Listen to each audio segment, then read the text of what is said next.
Okay, and now it's time for Mike. Once again, you're all, I think, acquainted with Mike. He grew up in Bristol, Tennessee. After living in several different parts of the country as an adult, he came back to his roots 4 years ago. He now lives in Abingdon with his partner, Karen. He discovered this congregation shortly after his return, and he now makes many contributions that enrich this church community. Mike has a love and respect for the environment and the earth. He planted his first vegetable garden at age 16 and has continued gardening most of his life.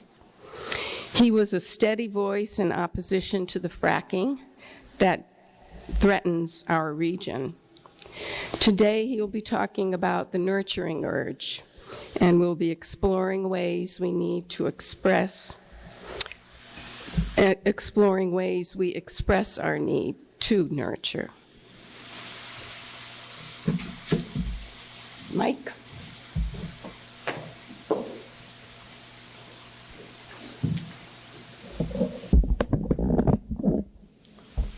Well, okay, come on now. Okay, does that work? Okay. Well, I will apologize to Bunny for the bio that I sent. She asked for a bio to introduce me with, and I sent her something less conventional than what she used. But thank you for the introduction. Let's see. I believe I mentioned my my invisible playmate when I was 3 years old. It was a dog, but whatever.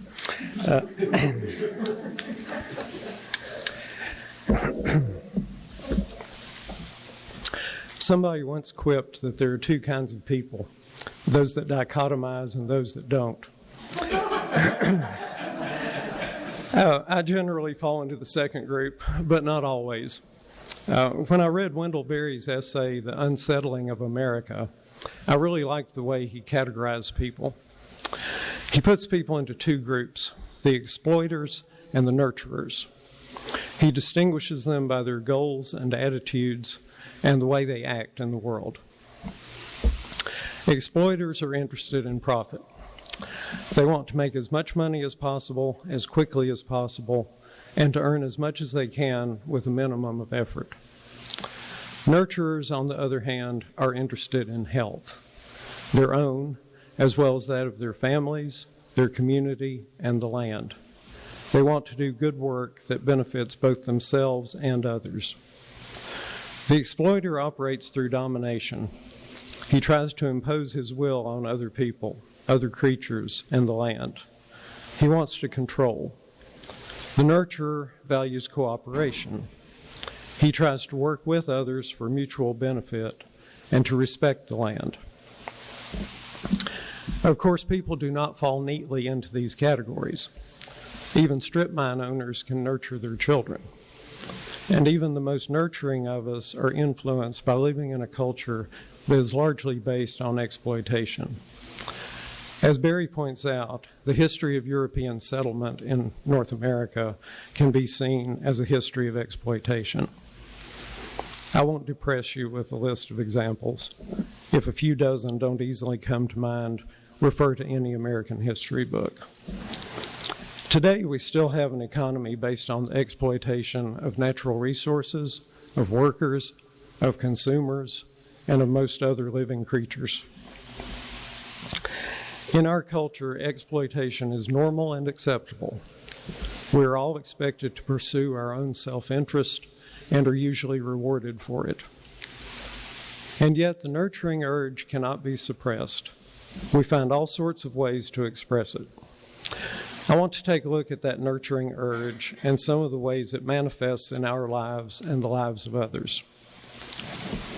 When I talk about nurturing behavior, I'm talking about anything we do to promote the health, wholeness, and growth of someone or something we care about. Often it originates from feelings of love or compassion, but it doesn't have to. I believe the urge to nurture is itself an innate part of our nature. So let's look at some examples. Why do we have pets? They require a large commitment of time, energy, and money, and sometimes don't even appreciate our efforts. Why have houseplants? Why do we feed the birds? I'm willing to accept biophilia as a partial explanation, a desire to associate with other living things. But I believe these behaviors are primarily expressions of our desire to nurture. Why do we have children? I'm sure many of you have asked yourselves that question from time to time. Having children is certainly hard to justify as a rational decision. They require a much bigger commitment than pets. There's obviously a strong emotional motivation to have kids. We may have a biological urge to reproduce, but can that be separated from our desire to nurture a child? Why do so many people eagerly adopt a child that is biologically unrelated to them? Why would someone take on that commitment of time, energy, and money if not for the pleasure of nurturing the child? Many of us enjoy a nurturing relationship with our spouse or partner, valuing the health, happiness, and growth of the person we love. We also nurture the relationship itself, helping to keep it healthy and growing. Gardening provides me with an opportunity to indulge my desire to nurture. It begins with nourishing the soil by adding compost and manure, slowly transforming it from mere dirt into a thriving ecosystem of worms, bugs, and microbes. Then, of course, I get to plant seeds and nourish the little seedlings as they grow into healthy plants. Eventually, I harvest fresh organic vegetables that I can turn into healthful meals that nourish me and someone I love. In The Seed Underground, Janice Ray describes her longing for a farm of her own, a desire that became stronger after her son left home. She writes, "Once Silas left for college, every morning, soon after I woke, the longing accosted me. My mind turned to thoughts of what my life would be like had I a place of my own. I think perhaps the feeling derived from the idea of cultus and the instinct to care for something. I needed something to cultivate after Silas left." Elsewhere she explains that the Latin word cultus, meaning to care for, is the origin of the word cultivate.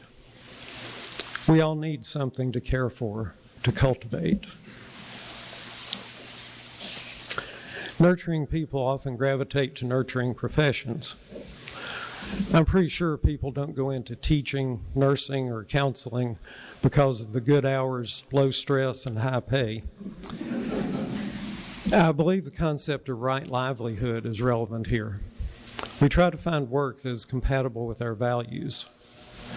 I've had several occupations and attempted a few others, most of them chosen because they were opportunities to be nurturing, which is probably why I never earned much money.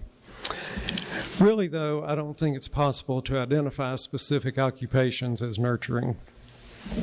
Often it has more to do with our attitudes toward the work. A person can become a doctor because of a desire to restore people to health, or because of a desire to make a lot of money. A cook in a restaurant can just put in 40 hours to collect a paycheck, or can find satisfaction in nourishing people and contributing to their enjoyment of a meal. Farming is traditionally a very nurturing occupation, but it can also be a way to exploit a piece of land for maximum short-term profit. Whether or not a particular occupation is nurturing often depends on what we bring to it and the way we choose to do the work. I think John Chapman, known to us as Johnny Appleseed, must have been a very nurturing person and a good example of right livelihood. He spent his life establishing small nurseries for apple trees at the edge of the frontier, caring for the little trees, then selling them at a modest price to new settlers so that the trees could nourish their families. Everyone benefited from his work. Frequently, our nurturing urge expresses itself in small ways. There's an old story about a man who sees a holy man kneeling beside a dirt road, bent over and looking into the ditch. Intrigued, he comes closer and sees the holy man reach into the ditch to rescue a scorpion that has fallen into the water. As he moves the scorpion safely to dry land, it stings him, then crawls back toward the water and falls in. Again, the holy man rescues it and again gets stung. The same thing happens a third time. Finally, the observer says, "Why do you keep doing that when you know you will get stung?" The holy man shrugs and says, "What can I do? It's his nature to sting. It's my nature to save." It's part of our nature to save and to nurture. Have you ever tried to rescue a nest full of little naked birds that have been orphaned? You know the odds are against you and they will probably die. You know it will disrupt your normal routine and probably your sleep to take care of them. And you know that in the grand patterns of nature, the lives of a few baby birds don't count much. But most of us can't resist trying to save them. It's in our nature. Sometimes these attempts to rescue something can seem illogical and eccentric. My current version of right livelihood is pet sitting, and there's a dog that I walk almost every day. For several weeks, I walked her off leash in a big field near her home. At the far end of the field, I saw an abandoned apple tree with a huge multiflora rose bush growing at its base and climbing 10 feet or more into the branches. Honeysuckle vines were also starting to overtake the tree. For weeks, I resisted the urge to rescue that tree. But I finally gave in, took some hand pruners and leather gloves on the walk. I spent about 30 minutes cutting rose canes and honeysuckle vines and pulling them out of the tree, while my canine client looked rather puzzled. I doubt that anyone besides possums and deer will ever harvest apples from that tree, but I couldn't resist the urge to rescue it. In many cultures, including ours, women are considered more nurturing than men. It's certainly true that women more often assume a nurturing role, but I don't think anyone's ever determined how much of that is innate and how much is cultural. Among all mammals, of course, it's the mother who provides nourishment for the infant, so a certain amount of innate nurturing behavior is essential. But a nurturing father who helps care for both the baby and the mother greatly improves that baby's chances of surviving and growing up. So there's likely to be an innate nurturing urge in men as well. I believe the emphasis on competitive and exploitive behavior in our culture discourages men from acknowledging some of their nurturing feelings. And labeling those feelings feminine makes it still harder for some men to express them. Nurturing feelings are often channeled into earning money to support the family because that's more acceptable in our society. I'm happy to see that more men are overcoming social expectations and freely expressing their nurturing feelings without embarrassment.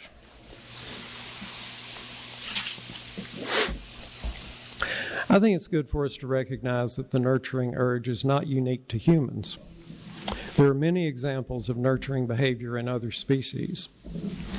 Among wolves, both parents care for the pups, and frequently, if the mother wolf has an unmated sister, she also helps to care for her little nieces and nephews. Among elephants, a mother raising a new calf usually gets help from one of her older daughters, or if she's a young mother, she's helped out by one of her sisters. Now, evolutionary biologists will point out that in these cases, the relatives that help raise the young share genes that they are helping to perpetuate. But I don't think wolves and elephants know much about genetics. The wolf that helps care for her sister's pups probably doesn't see any benefit to herself. She just feels an urge to nurture them. Similarly, the elephant daughter that helps raise her new sibling is responding to her own feelings and maybe a little parental pressure. And there are examples of nurturing behavior that have no possible biological benefit to the nurturing animal. Researchers studying wild chimpanzees in West Africa observed 18 instances in which orphan chimpanzee babies were adopted and raised by an adult unrelated to them. The adoptive parents ranged from mothers with children of their own to single males. The babies were always treated with great affection. Then there's the famous case of Coco the gorilla and her pet kittens.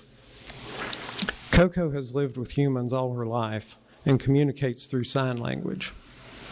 In 1983, when she was 12 years old, Coco asked for a cat for Christmas. When she was given a stuffed toy instead, she ignored it and signed that she was sad. Finally, she was allowed to pick out a kitten from an abandoned litter. She cared for that kitten with all the love and tenderness a human would have shown. Later that year, it got out and was run over by a car. Coco was heartbroken. The next year, she adopted 2 new kittens, which she cared for as lovingly as the first. One of them was with her for almost 20 years. Another fascinating story involving a gorilla took place at Chicago's Brookfield Zoo in August 1996. A 3-year-old boy ran ahead of his mother to the gorilla enclosure. He climbed over the low wall and fell 18 feet to the concrete floor below. He landed with an audible thud and lay there face down, unconscious. There were 7 adult gorillas in the enclosure. As people watched from above, terrified and screaming, the gorillas all began moving toward the motionless boy. The first to reach him was Binti Jua, an 8-year-old female with her baby clinging to her back. With an arm gesture and a growl, she warned the other gorillas to keep their distance. Then she gently picked up the boy and cradled him in her arms.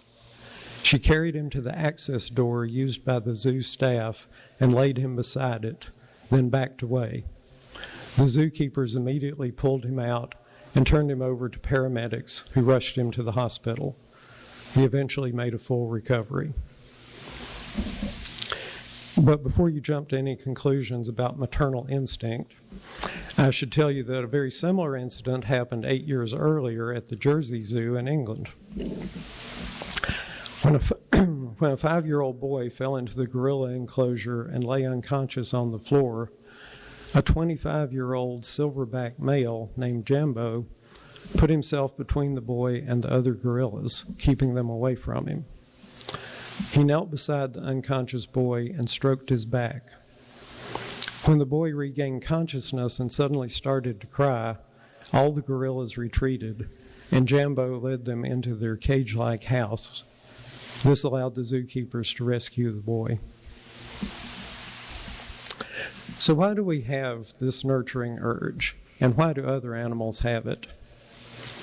Many biologists adamantly maintain that no behavior persists unless it imparts some reproductive advantage. It's hard to find any reproductive advantage for the individual that adopts an unrelated orphan or nurtures a member of a different species. And it's pretty easy to see advantages for the individual who gains power and wealth by exploitation. Personally, I remain skeptical of the need to explain all behaviors in terms of reproductive advantage, but I do believe it can be done for the nurturing urge. Among social animals, nurturing behavior contributes to the survival of the group. Whether it be a wolf pack, an elephant herd, a troop of chimpanzees, or a community of people. When the group does well, the individuals in it do well also. The reproductive advantage, the probability of future generations surviving, is a result of caring, cooperative behavior. I believe this is especially true now for us as a species. Because of our impact on the Earth, the size of our group has expanded to include all people, other creatures, and the land that sustains us. The only hope I see for future generations is for us to stop exploiting and start nurturing, stop dominating and start cooperating. We need to stop rewarding the exploiters. We need to nurture one another, our relationships, and other living things, and the land itself. So find somebody to nurture, find something to care for, cultivate something, plant a seed and trust that it will grow. Thank you.